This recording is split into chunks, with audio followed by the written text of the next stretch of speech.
Hey there, it's Wendy from Worldwide Speak.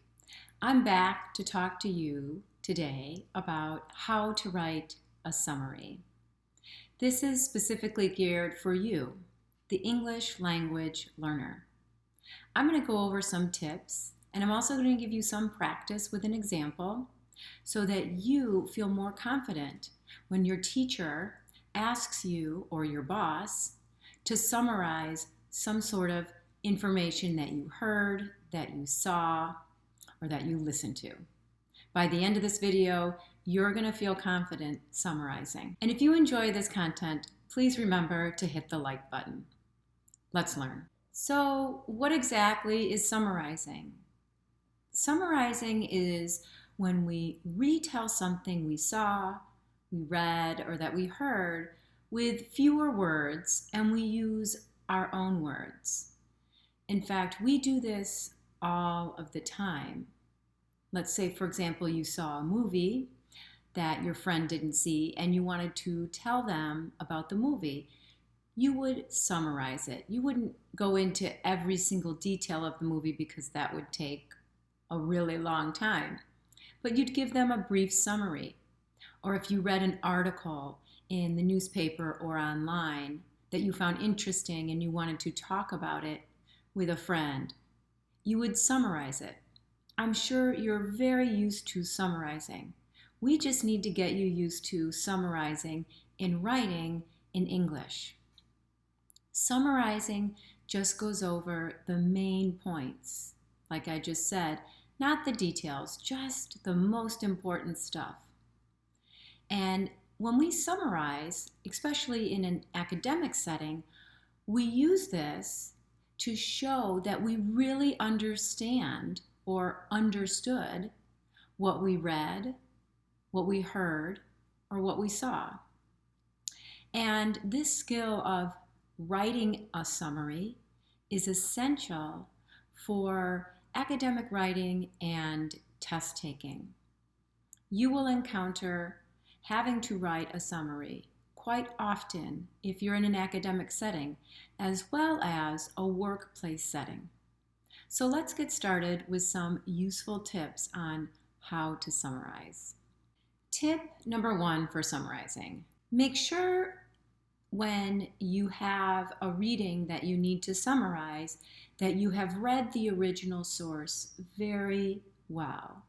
You want to make sure that you really understand what you read so that you can report back on it in a summary. And when you're writing a summary in an academic setting, typically you're just reporting on what you read or what you saw or heard, and you're never giving your opinion of the original source. That's really important to remember.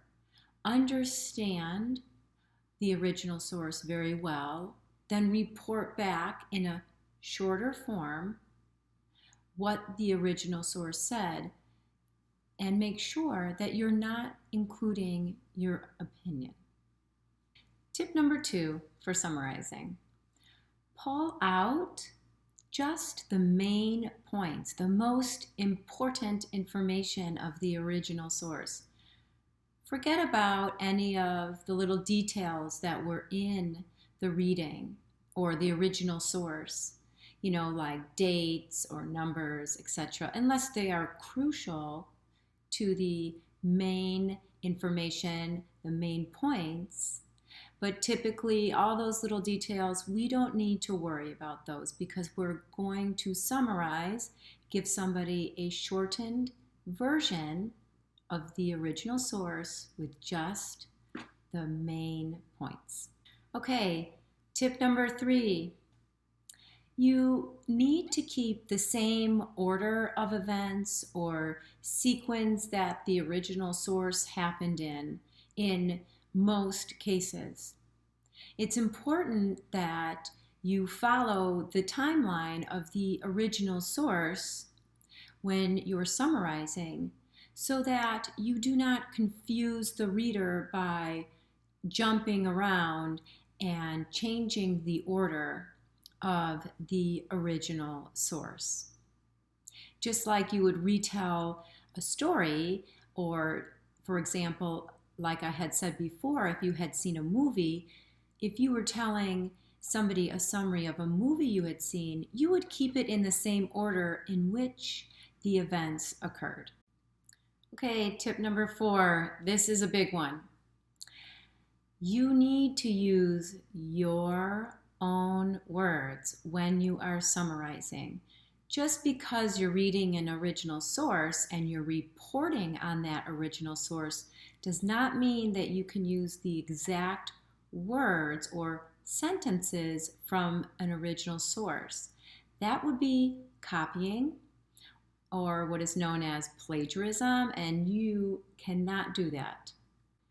That will constitute an F, or it is also stealing and could get you in trouble if you plagiarize. Now, one way that we have to make sure that you don't plagiarize or copy or steal somebody else's sentences or words is what is known as paraphrasing. I have a video on paraphrasing if you're not familiar with this, and you can watch that for the specific instructions as to how to paraphrase. But basically, when we paraphrase, we just take somebody else's words and we rearrange them and use different words, and we say it with our own words. It means this essentially the same thing, but now we've said it in a little bit different way that makes it our own. And lastly, tip number 5 for summarizing. Keep it simple, keep it clear, and keep it concise. Concise means short. We want to get to the point, the main point. And when you're doing this in academic writing, you're going to want to make sure that you're following that paragraph structure of topic sentence, supporting sentences, and conclusion. And obviously that would be for a multi-paragraph article that you've read, but you're just going to keep this summary short, and you're going to keep it very clear by using paragraph structure, and you're going to keep it concise. You're going to make sure that it's brief, that you're not using too many words to describe too many things. And that way, the reader knows exactly what you're reporting on and has taken out the most important information. And they know that you understand exactly what you read or heard or listened to in that original source. So I gave you 5 tips on how to summarize, and then I told you I was going to give you some practice. Well, here we go. So this is summary practice for summarizing a paragraph. So when you are summarizing a paragraph, which is many, many sentences, your summary is going to look like that. It's going to be a lot shorter, just 1 or 2 sentences. Now, if you were going to be summarizing a long multi-paragraph article, your summary would probably be a bit longer and look more like a paragraph. Because remember, if you have many paragraphs, a shortened version would be 1 paragraph. And here, in this example, we have 1 paragraph shortened to 2 sentences.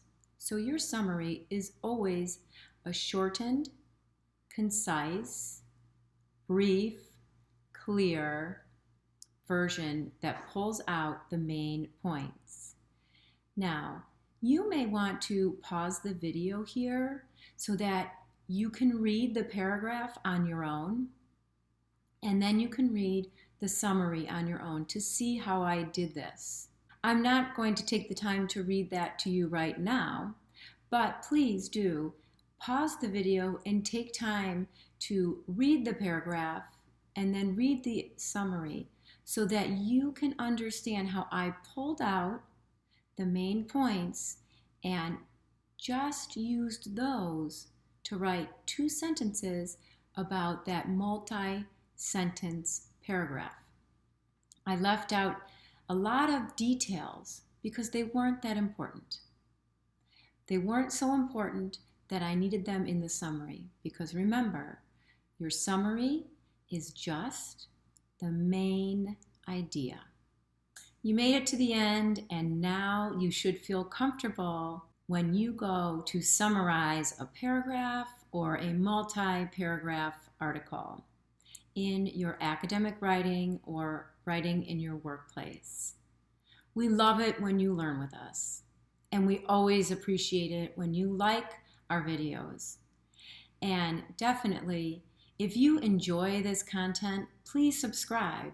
It certainly helps us get this information out to many more people who are learning English just like you. For even more resources, please visit our website at worldwidespeak.com. As always, thank you so much. Take care.